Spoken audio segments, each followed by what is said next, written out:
Hi అండి, అందరికీ నమస్కారం. ఈరోజు మనం చెప్పుకోబోయే అంశం ఫైనాన్షియల్ ఫ్రీడమ్ గురించి. ఈరోజు చెప్పుకోబోయే అంశంలో ఏంటంటే ముఖ్యంగా మనం అమౌంట్ని సేవింగ్ చేయడం గురించి మాట్లాడుకుందాం.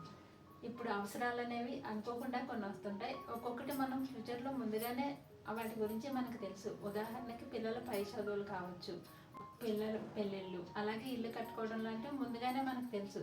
కానీ వాటిని ముందుగా ప్లాన్ చేసుకుని వాటి కోసం సేవింగ్ చేసేది మాత్రం చాలా తక్కువ మందే చేస్తూ ఉంటారు.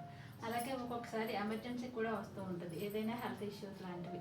అలా వచ్చినప్పుడు మనం ఏం చేస్తుంటాము, పిల్లలకి ఏదైనా మంచి కాలేజీలో సీట్ వచ్చిందనుకోండి, అప్పటికప్పుడు ఎక్కడైనా మనం లోన్ తీసుకోవటం కానీ అప్పు చేయటం కానీ చేసి మళ్ళీ వడ్డీలు కడుతూ ఉంటాం.